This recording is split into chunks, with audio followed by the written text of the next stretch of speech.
തിരുവനന്തപുരം കോർപ്പറേഷനിൽ സിപിഎമ്മിന് ഭരണം നഷ്ടപ്പെടാൻ കാരണം ആര്യ രാജേന്ദ്രനാണെന്ന് സിപിഎം തിരുവനന്തപുരം ജില്ലാ കമ്മിറ്റിയിൽ വിമർശനം വലിയ ചർച്ചയാവുകയാണ്. പരിചയക്കുറവ് കാരണം പല അബദ്ധങ്ങളും സംഭവിച്ചുവെന്നും സംസ്ഥാന സെക്രട്ടറി എം.വി. ഗോവിന്ദൻ കൂടി പങ്കെടുത്ത യോഗത്തിൽ വിലയിരുത്തലുണ്ടായി എന്ന് പറയുന്നു. ഇവരുടെ ഭരണത്തിൽ വേണ്ടത്ര മേൽനോട്ടം വഹിക്കാൻ കഴിയാതിരുന്നത് പാർട്ടി നേതാക്കളുടെ വീഴ്ചയാണെന്നും അഭിപ്രായമുയർന്നതായി ചൂണ്ടിക്കാണിക്കപ്പെടുന്നു. തിരുവനന്തപുരം കോർപ്പറേഷൻ ബി.ജെ.പിയുടെ കയ്യിൽ ചെന്ന് ചേർന്നത് സംസ്ഥാനമൊട്ടാകെ പാർട്ടിക്ക് വലിയ നാണക്കേടുണ്ടാക്കിയെന്നും ചിലർ ചൂണ്ടിക്കാട്ടിയിരുന്നു. ഏത് പ്രതിസന്ധിയിലും എൽ.ഡി.എഫിനൊപ്പം ഉറച്ചു നിന്നിരുന്നതാണ് തിരുവനന്തപുരം കോർപ്പറേഷൻ. ആര്യയുടെ പല പ്രവർത്തനങ്ങളും ജനങ്ങളെ കോർപ്പറേഷൻ ഭരണത്തിനെതിരാക്കി. കോർപ്പറേഷൻ ഭരണം നഷ്ടപ്പെടാൻ ഒരു കാരണം കഴിഞ്ഞ ഭരണസമിതിയുടെ തെറ്റായ ഭരണം കൂടിയാണ്. കോർപ്പറേഷനിലെ തോൽവിക്ക് പ്രധാന കാരണം തെറ്റായ സ്ഥാനാർത്ഥി നിർണയമാണ്. തദ്ദേശഭരണ സ്ഥാപനങ്ങളിലെ തോൽവികളും തിരിച്ചടിയും വിശകലനം ചെയ്യാൻ വേണ്ടി സംസ്ഥാനത്തെ ജില്ലാ കമ്മിറ്റികളിൽ വിലയിരുത്തൽ യോഗം നടന്നുവരികയാണ്.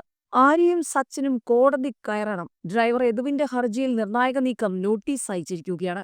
കുറ്റപത്രത്തിൽ നിന്നും ഒഴിവാക്കിയവരെ പ്രതി ചേർക്കണമെന്ന ഹർജിയിലാണ് നടപടി. തെളിവ് നശിപ്പിച്ചതിന് കണ്ടക്ടറെയും പ്രതിയാക്കണമെന്നും ആവശ്യമുണ്ട്.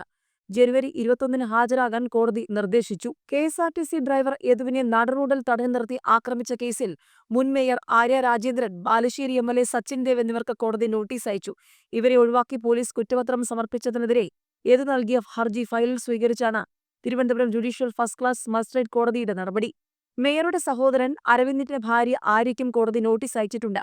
Thiruvananthapuram judicial first class magistrate Tania Mariam Jose ആണ് കേസ് പരിഗണിക്കുന്നത്. ജനുവരി 21-ന് നേരിട്ടോ അഭിഭാഷകൻ മുഖേനയോ കോടതിയിൽ ഹാജരാകാനാണ് നിർദ്ദേശം നൽകിയിരിക്കുന്നത്. എഫ്ഐആറിൽ പേരുള്ള എല്ലാവരെയും പ്രതിയാക്കണമെന്നും പോലീസ് സമർപ്പിച്ച നിലവിലെ കുറ്റപത്രം തള്ളണമെന്നുമാണ് യദുവിന്റെ ആവശ്യം.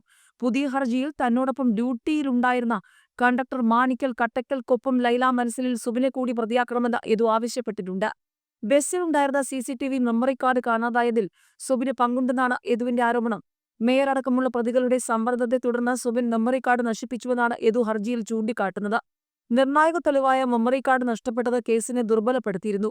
കേസ് ഒതുക്കി തീർക്കാൻ പോലീസ് തുടക്കം മുതൽ ശ്രമിച്ചിരുന്നതായി യദു ആരോപിക്കുന്നു. ആദ്യം മുതൽ ഈ വിഷയത്തിൽ കേസെടുക്കാൻ പോലീസ് വിമുഖത കാണിച്ചിരുന്നു. ഒടുവിൽ യദു നൽകിയ സ്വകാര്യ ഹർജി പരിഗണിച്ച കോടതി നേരിട്ട് കേസെടുക്കാൻ നിർദ്ദേശിക്കുകയായിരുന്നു. ഇതിന്റെ അടിസ്ഥാനത്തിലാണ് കന്റോൺമെന്റ് പോലീസ് കേസെടുക്കാൻ പോലും തയ്യാറായത്. എന്നാൽ അന്വേഷണം പൂർത്തിയായപ്പോൾ മേയറുടെ സഹോദരൻ അരവിന്ദ് എന്ന നന്ദു മാത്രമാണ് പ്രതിപട്ടികയിൽ ഉൾപ്പെട്ടത്. പ്രധാന ആരോപണ വിധേയരെ ഒഴിവാക്കിയതിനെതിരെയാണ് യദു വീണ്ടും കോടതിയെ സമീപിച്ചത്. 2024 ഏപ്രിൽ 27-ന് രാത്രി 10-നായിരുന്നു കേസിനാസ്പദമായ സംഭവം. പാളയം സാഫല്യം കോംപ്ലക്സിന് മുന്നിൽ വെച്ച് മേയറും ഭർത്താവും അടക്കമുള്ളവർ സഞ്ചരിച്ചിരുന്ന സ്വകാര്യ വാഹനം കെ.എസ്.ആർ.ടി.സി ബസ് കുറുകെയിട്ട് തടയുകയായിരുന്നു. തുടർന്ന് നേമം സ്വദേശിയായ ഡ്രൈവർ യദുവിനെ അസഭ്യമറിയുകയും ആക്രമിക്കുകയും ചെയ്തുവെന്നാണ് പരാതി. ഔദ്യോഗിക കൃത്യനിർവഹണം തടസ്സപ്പെടുത്തിയെന്നും മർദ്ദിച്ചുവെന്നുമാണ് കേസ്. കെ.എസ്.ആർ.ടി.സി ബസ് തടഞ്ഞ സംഭവത്തിൽ ആര്യ രാജേന്ദ്രനും സച്ചിൻ ദേവിനും കോടതി നോട്ടീസ്. ഇരുവരെയും കുറ്റപത്രത്തിൽ നിന്നും ഒഴിവാക്കിയതിനെതിരെയാണ് യദു കോടതിയിൽ സ്വകാര്യ അന്യായം നൽകിയത്. കെ.എസ്.ആർ.ടി.സി ബസ് തടഞ്ഞ സംഭവത്തിൽ തിരുവനന്തപുരം മുൻ മേയർ ആര്യ രാജേന്ദ്രനും സച്ചിൻ ദേവ് എം.എൽ.എക്കും കോടതി നോട്ടീസ്. ഡ്രൈവർ യദു നൽകിയ സ്വകാര്യ അന്യായത്തിലാണ് നടപടി. മറുപടി തേടിയാണ് കോടതി ഇരുവർക്ക് നോട്ടീസ് അയച്ചിരിക്കുന്നത്. Thiruvananthapuram judicial first class magistrate കോടതിയാണ് നോട്ടീസ് അയച്ചത്. ഇരുവരെയും കുറ്റപത്രത്തിൽ നിന്നും ഒഴിവാക്കിയതിനെതിരെയാണ് യദു കോടതിയിൽ സ്വകാര്യ അന്യായം നൽകിയത്. കെ.എസ്.ആർ.ടി.സി ഡ്രൈവറെ തടഞ്ഞ സംഭവത്തിൽ ആര്യ രാജേന്ദ്രനെയും സച്ചിൻ ദേവിനെയും ആര്യയുടെ ബന്ധുവായ സ്ത്രീയെയും ഒഴിവാക്കിയാണ് കുറ്റപത്രം സമർപ്പിച്ചത്. ആര്യ രാജേന്ദ്രന്റെ സഹോദരൻ അരവിന്ദ് മാത്രമാണ് കേസിലെ പ്രതി. ഔദ്യോഗിക കൃത്യനിർവഹണം തടസ്സപ്പെടുത്തിയിട്ടില്ലെന്നാണ് കന്റോൺമെന്റ് പോലീസ് തയ്യാറാക്കിയ കുറ്റപത്രത്തിൽ പറയുന്നത്. തിരുവനന്തപുരം JFMC കോടതിയിലായിരുന്നു കുറ്റപത്രം സമർപ്പിച്ചത്. അരവിന്ദിനെതിരെ വാഹനം തടഞ്ഞുവെന്ന കുറ്റം മാത്രമാണ് ചുമത്തിയിരിക്കുന്നത്. സീബ്ര ലൈനിൽ വാഹനം നിർത്തിയിട്ട് യാത്ര തടഞ്ഞതാണ് കുറ്റം. അസഭ്യം പറയൽ, ഔദ്യോഗിക കൃത്യനിർവഹണം തടസ്സപ്പെടുത്തൽ തുടങ്ങിയ കുറ്റങ്ങളാണ് ഒഴിവാക്കിയത്. കെ.എസ്.ആർ.ടി.സി ബസ് ഡ്രൈവർ യദു അശ്ലീല ആംഗ്യം കാണിച്ചതിനെ പ്രതിരോധിക്കുകയായിരുന്നു മേയർ ആര്യ രാജേന്ദ്രനും സച്ചിൻ ദേവ് എം.എൽ.എയുമെന്നാണ് കുറ്റപത്രത്തിൽ പറയുന്നത്.